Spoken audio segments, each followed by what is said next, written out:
Hey people, Dr. Kit the Bee Babette here. Firstly, before I get stuck into this week's episode of Ask Me Anything, I just want to say sorry for the radio silence. I've had to take a little break. I've had some bad life stuff happen, and I'm a scientist, but I'm also a human, and when shit happens, it really affects my research output, and I just sort of tend to hide away from the world and can't really deal with anything. So sorry about that. And thank you for those people that have realized that I've disappeared and have reached out and checked in on me. I'm not really doing okay, but I'll try and get my shit together.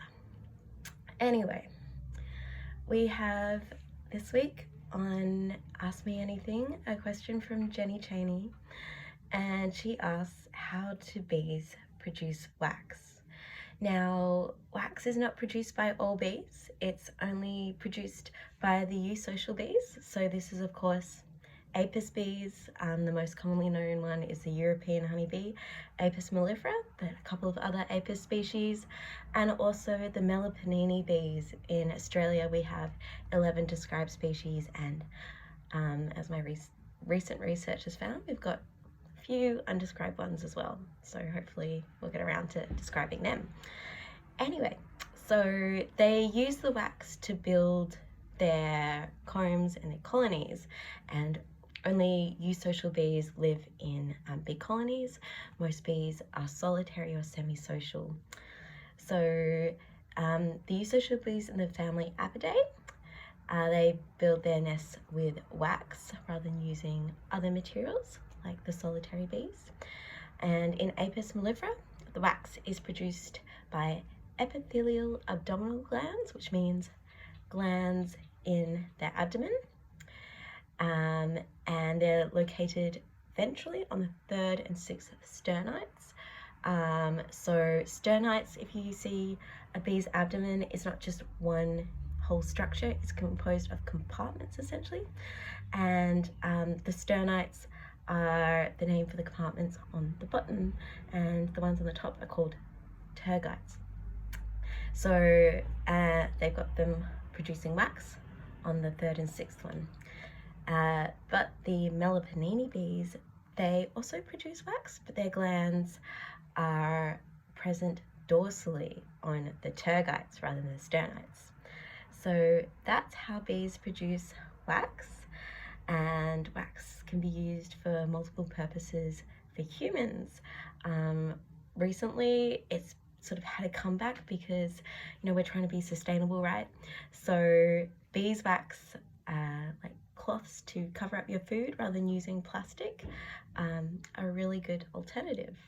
There's also beeswax candles and soap, and it's a very useful product for humans. Now, just a slight tangent. So as I said, the other bees don't produce wax, but some really interesting products that some of our solitary bees produce are these. They're called polystyrene bees.